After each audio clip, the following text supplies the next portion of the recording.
¿Qué tal? Gracias por acompañarnos nuevamente. Uno de los aspectos más relevantes de la nueva realidad a la que nos ha enfrentado la pandemia de COVID-19 es el que se refiere al ámbito laboral.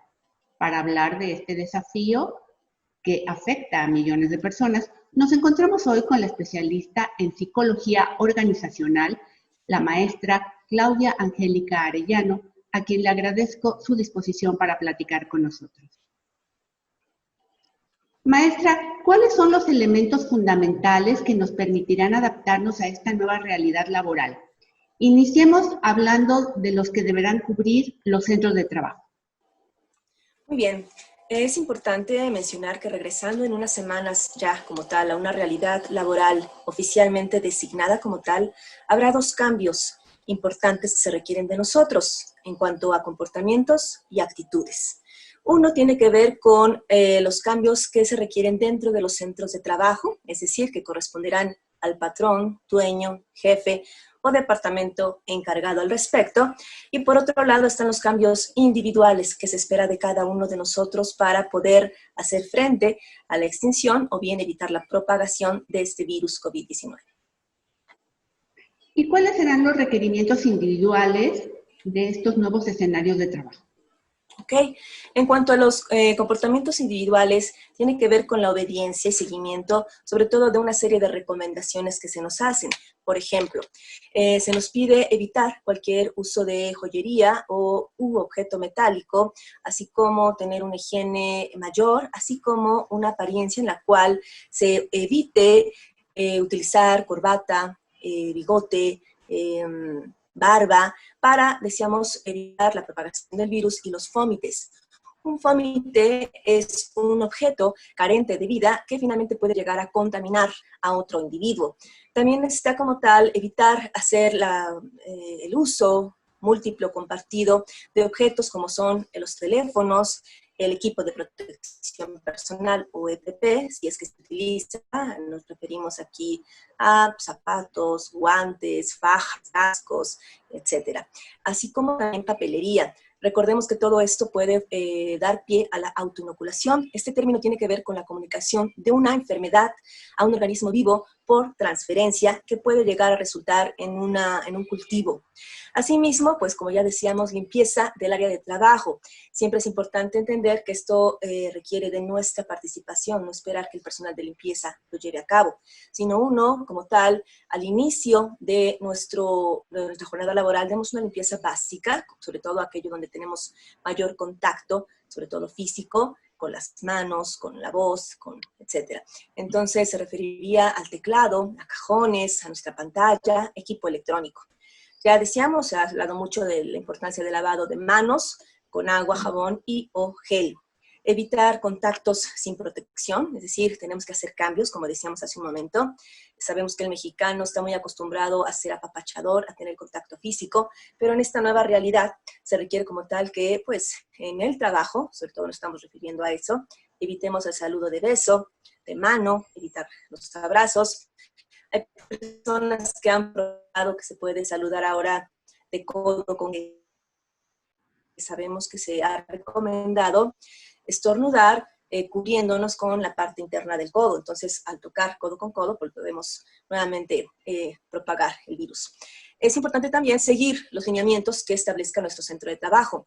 Siempre es importante avisar a nuestro jefe inmediato si es que tenemos cualquier tipo de síntoma, esto si ya estamos en el centro laboral o si estamos aún en casa y estábamos por realizar un trayecto hacia nuestro trabajo, pues igualmente avisar, permanecer en casa y solamente si fuera necesario acudir a un centro hospitalario siempre siguiendo las indicaciones. Es importante también respetar los flujos y las ayudas visuales. Hace un momento comentábamos que en los centros de trabajo tienen que hacerse otro tipo de modificaciones. En los centros de trabajo, entonces, tiene que haber nuevos diagramas, nuevas especificaciones de acomodo de sillas, acomodo de áreas de espera o salas de espera, de oficinas. Entonces, para que esto sea más fácil, que la gente lo recuerde y lo siga, necesitamos utilizar ayudas visuales. Marcar los pisos, marcar las paredes, marcar las mesas o escritorios, y entonces el individuo tiene que apoyar siguiendo estos flujos. Evitar reuniones sociales en las instalaciones, no celebrar ningún tipo de cumpleaños, evitar todas las graduaciones, todo lo que tiene que ver con reuniones de más de 50 personas. Y bueno, lo más importante, decíamos como actitud, es tener un comportamiento tolerante, respetuoso, tranquilo. No hay que discriminar a las personas por rumores de que si tiene algún síntoma, etcétera. Ser tolerantes ante toda esta situación y siempre informarse de fuentes confiables, evitar cualquier tipo de rumor o mensajes que de repente recibimos por medio de las redes sociales que no tienen una fuente confiable.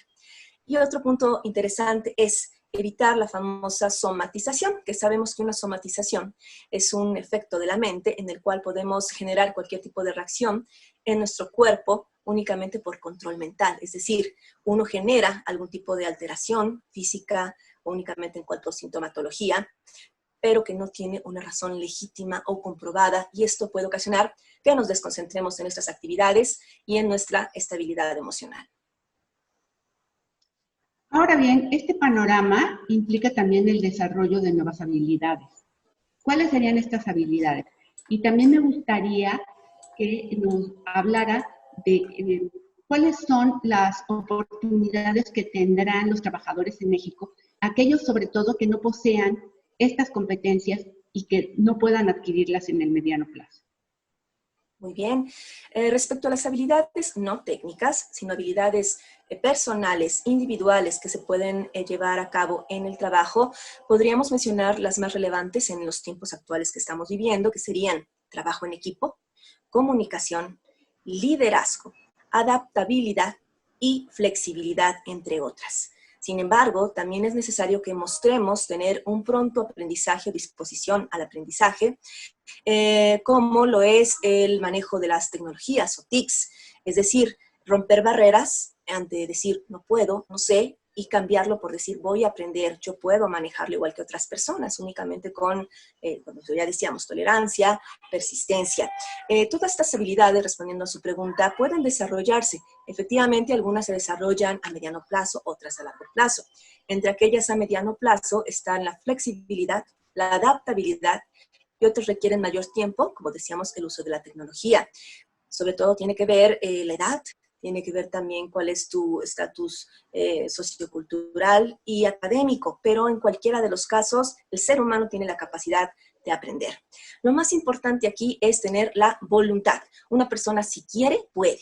Entonces, la voluntad, el deseo del cambio, la iniciativa para mejorar, con esto entonces daremos frente a los cambios necesarios, evitando la famosa procrastinación. Ya decimos, sabemos que este término procrastinación proviene etimológicamente del latín. El pro significa adelante, crastinus, futuro. Entonces, la procrastinación es cuando postergamos o tenemos este hábito de retrasar actividades o situaciones que ya deben atenderse, pero que preferimos sustituirlas por otras más irrelevantes o más agradables por miedo a afrontarlas. Entonces, estas habilidades son las que necesitamos actualmente emprender. Maestra, hablamos de la actitud y la disposición que deben de tener las personas que tienen trabajo, pero hay otro grupo, muy importante, el de los desempleados. Aquella gente que se acaba de quedar sin empleo o que estaba desempleada desde antes de la crisis. ¿Qué alternativas tienen quienes ahorita se están viendo obligados a buscar un nuevo trabajo? ¿Qué deberían de hacer? Claro que sí. Es importante utilizar este momento para la reflexión, saber, como decíamos, identificar mis áreas de oportunidad, mis fortalezas, en qué soy bueno, qué tengo y qué sí puedo como tal en este momento emprender o hacer uso de. Entonces, en pantalla seguramente están viendo unas preguntas como las que voy a comentar. ¿Cómo puedo demostrar con evidencia que soy valioso? Es decir, ¿cómo puedo demostrar ante una siguiente persona, una tercera persona, que sí tengo habilidades, que soy una persona competitiva y que vale la pena contratarme? Entonces, es importante hacer una lista y una reflexión de los logros que he realizado en estos últimos años. Pero sobre todo, como decíamos, tener evidencia de ello. Nunca es tarde pedir constancias o simplemente redactar en un escrito a manera de diario lo que hemos elaborado por fechas. Siguiente, ¿qué propuestas de mejora puedo ofrecer.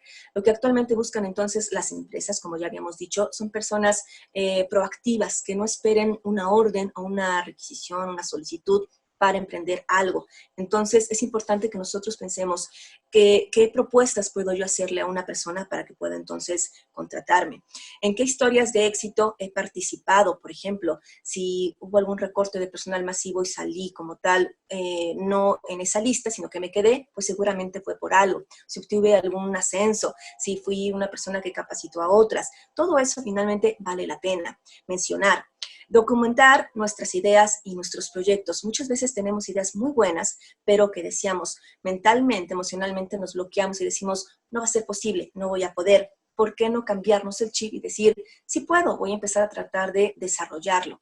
Siguiente, planear un futuro alcanzable. Es decir, la planeación se refiere a buscar estrategias de cómo hacer que las cosas sucedan, pero de forma organizada, con tiempos, con instrumentos, con personas involucradas, etc. Hay que analizar qué es lo que queremos alcanzar. Investigar sobre qué opciones laborables están actualmente disponibles para mí. Entonces hay que informarse dónde están ubicadas, en qué situación laboral se encuentran, a qué se dedican, cómo está el clima laboral, etc. Actualizar nuestro currículum vitae. Y si no lo tenemos, empezar a crear uno. Buscar como tal información que ya tengo para formalizar este currículum vitae. Crear un perfil en línea. Hay muchas plataformas, ahorita no voy a mencionarlas, pero es importante que también nos demos a conocer y que tengamos algún portal, algún lugar donde la gente pueda escuchar y saber de nosotros. Siguiente, comenzar a enviar dicho currículum vitae, no esperar a que salga la propuesta, sino no quita nada si nosotros enviamos este currículum vitae, mandamos un correo, hacemos una llamada telefónica, deseamos proactividad. Y finalmente, contactar o leer o bien estar rodeados de personas exitosas, buscar a esas personas que han tenido éxito para que nos comenten cuáles son sus historias de vida para que podamos aprender de ellos. Maestra, usted sostiene que es indispensable pensar en forma creativa sobre las opciones de trabajo y también afirma que la esperanza no es una estrategia. Es necesario actuar, ser proactivo. ¿Cuál sería su sugerencia en este sentido? Bien, el cambio es parte de la vida, es inevitable. Desde que nacemos estamos como tal propensos a cambios, algunos que no podemos controlar y otros que sí. En cuanto a los que no podemos controlar, todo depende de la perspectiva. Como bien decimos, el cristal con el que se miran las cosas. Hay personas que prefieren quedarse estancados ante una situación negativa y prefieren quejarse, lamentarse o culpabilizar a los demás. Lo que yo propondría finalmente es autorresponsabilizarnos de lo que sucede, buscando entonces estrategias para modificar esa realidad. No solamente verlo con diferentes ojos, sino buscar la manera en que esto tenga un cambio positivo para nosotros. Decíamos, analizando nuestras áreas de oportunidad, buscar otras vías alternas que me permitan como tal retomar mi estabilidad. A esto se le llama entropía, aprender como tal del caos que me va a llevar en un momento a la estabilidad y al orden. Maestra Claudia Arellano, agradecemos mucho su participación en este espacio y los consejos y sugerencias que ha dado para que todos tengamos mejores condiciones para enfrentar esta nueva realidad laboral que sin duda alguna es un enorme desafío para quienes ya tienen empleo, para quienes lo están buscando, para quienes apenas se encuentran en el primer paso de ese escalón para buscar nuevas alternativas de empleo. Muchas gracias. Gracias a ustedes. Hasta luego. A todos ustedes nos veremos pronto. Déjanos tus comentarios. Y si te gustó, dale like.